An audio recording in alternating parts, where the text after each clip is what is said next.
ብተኸተልቲ እምነት ክርስትና ቅድሚ በዓል ትንሳኤ ዘላ ዕለት ዓርቢ መዓልቲ ስቕለት ክርስቶስ ኮይና ዓመታዊ ብጾምን ስግዳንን ትኽበር።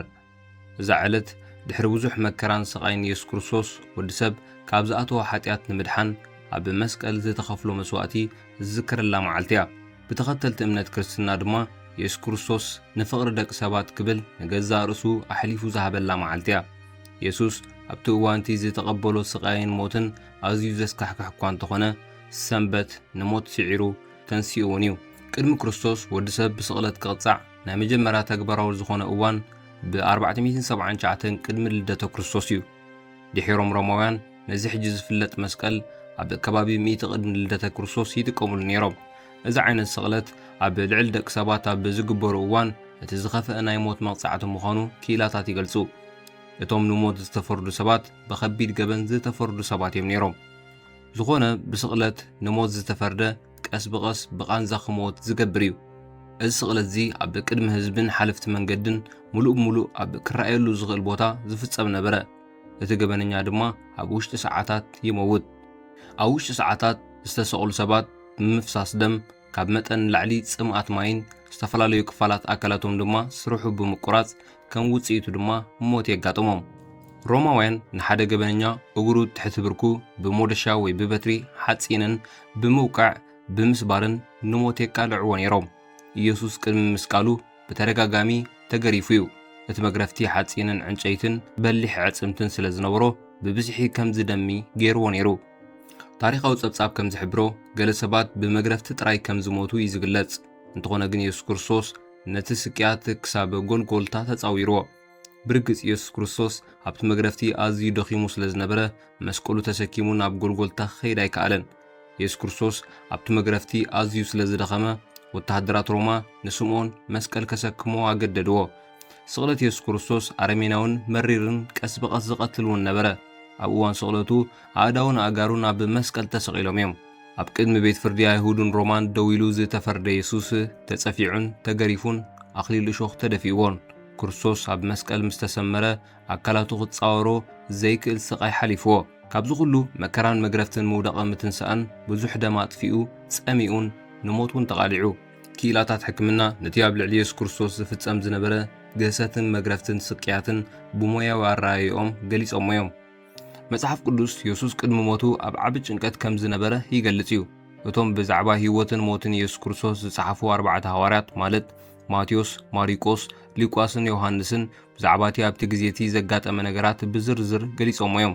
ኢየሱስ ሮማውያን ነቶም ዝሰቐልዎ ሰባት ክሳብ ክንደይ ብጭካነ ከም ዘሳቒዎ ኣጸቢቑ ይፈልጥ ነበረ።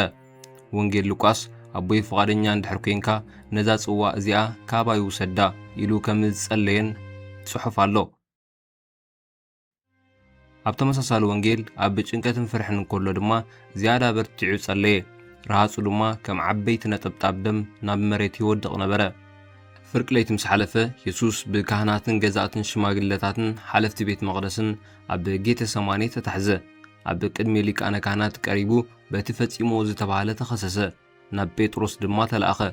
ብዛዕባ ቅትለት ኢየሱስ ዝተፈላለዩ መጽናዕትታት ዘካየዱ ሊቃውንቲ ከም ዝገለጽዎ ኢየሱስ ኣብ ጌተ ሰማኔ ደሓን እኳ እንተነበረ ካብ ሐሙስ ሰዓት 3 ድሕሪ ቀትሪ ክሳብ ዓርቢ ሰዓት 9 ቅድሚ ቀትሪ ብዓቢ ስቅያት ከም ዘሕለፎ እዩ ዝግለጽ። ብመሰረት ብዛዕባ ስጋዊ ሞት ኢየሱስ ክርስቶስ ብዝብል ኣርእስቲ ዝተገብረ መጽናዕቲ ኢየሱስ ካብ ኣይሁድ ብውሕዱ 4 ኪሎ ሜትር ብእግሩ ናብ ቤት መንግስቲ ጲላጦስ ከም ዝተጓዓዘ ይሕበር። ኣብ መወዳእታ ኢየሱስ ኣብ ቅድሚ ጲላጦስ ቀሪቡ ብስቕለት ሞት ተፈረደ።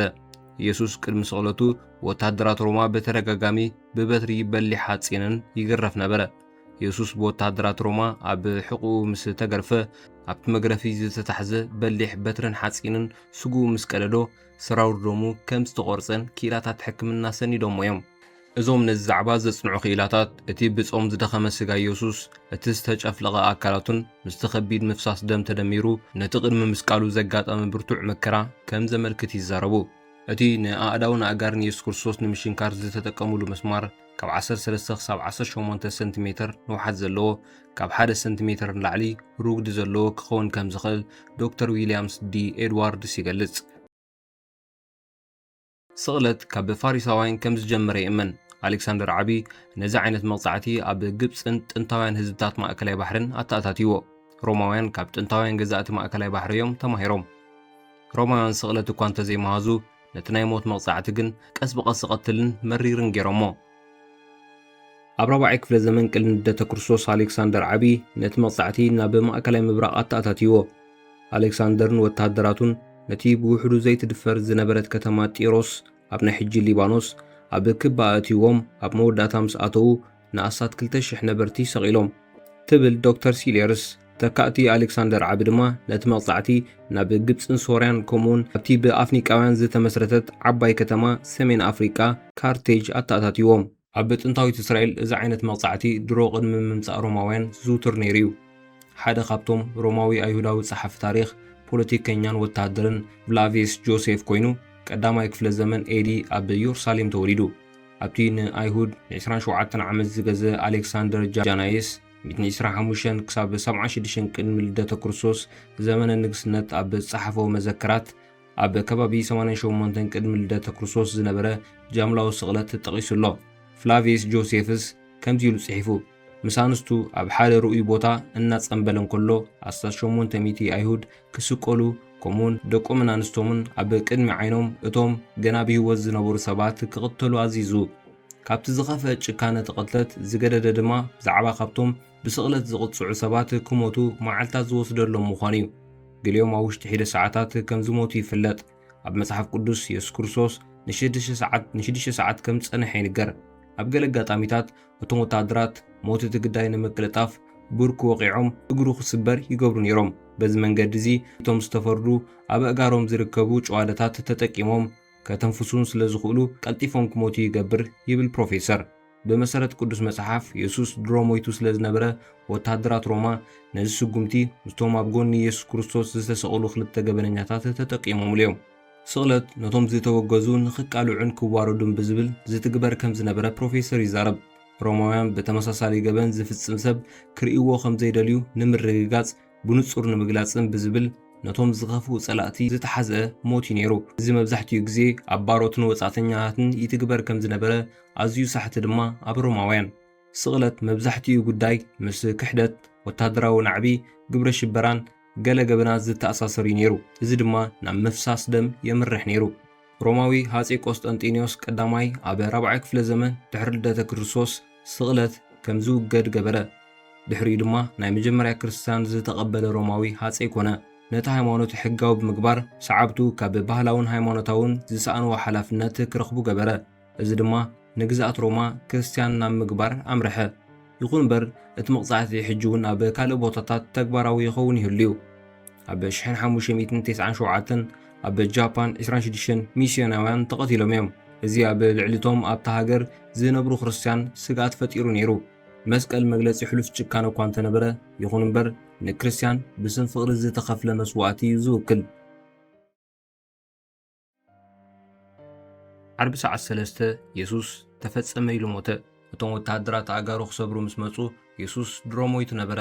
ብመሰረት ትንቢት መጽሓፍ ቅዱስ መዝሙር ዳዊት 34:20 ዮሐንስ 19:33 ዮሐንስ 19:36 ካብ ነብሱ ሓንቲ ዓጽሙ እንትኾን ኣይተሰብረን። ኢየሱስ ድሕርቲ ኣብ መስቀል ዝተጻወሮ ኣዝዩ መሪርን ዘስካሕክሕን ስቅያት ሞተ። ሞት ንምርግጋጽ እቶም ሮማውያን ወተሃደር ብኲናት ወግእዎ። ብኡንብኡ ድማ ደምን ማይን ፈሰሰ። ዮሐንስ 19:24-25